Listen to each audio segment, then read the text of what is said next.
Hi అండి. అందరూ ఎలా ఉన్నారు?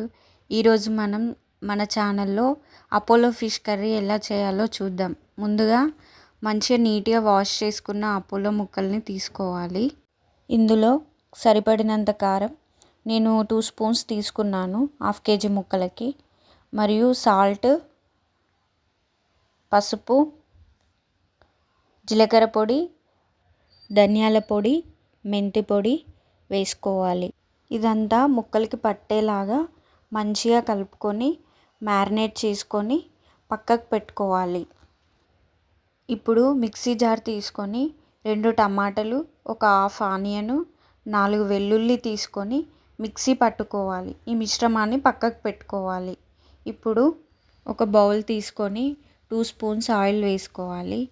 ఆయిల్ వేడయ్యాక జీలకర్ర, ఆవాలు, అలాగే ఎండుమిర్చి, కరివేపాకు వేసుకొని మాడకుండా కలుపుకోవాలి.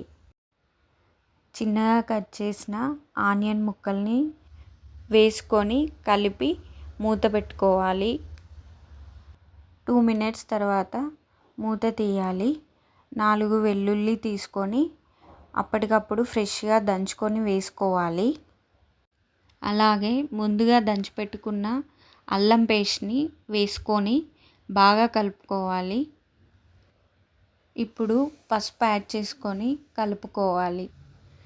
ఆనియన్స్ ఫ్రై అయ్యాక టమాటా ప్యూరీని యాడ్ చేసుకొని కలుపుకోవాలి.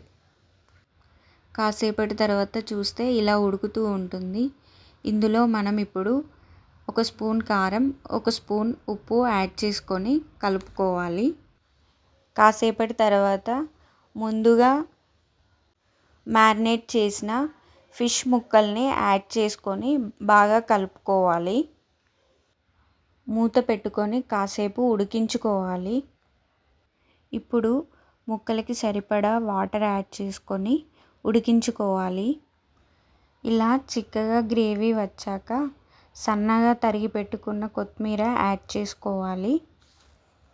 ఇప్పుడు గరిటె పెట్టకుండా ఇలా ఊపుతూ కలుపుకోవాలి. అంతే అండి. ఇలా సింపుల్గా అపోలో ఫిష్ కర్రీ చేసుకొని హాయిగా తినొచ్చు. ఈ కర్రీని మనం రైస్లోకి మరియు చపాతీలోకి కూడా తినొచ్చు. తప్పకుండా ట్రై చేయండి. Thank you for watching. Please subscribe, share, like.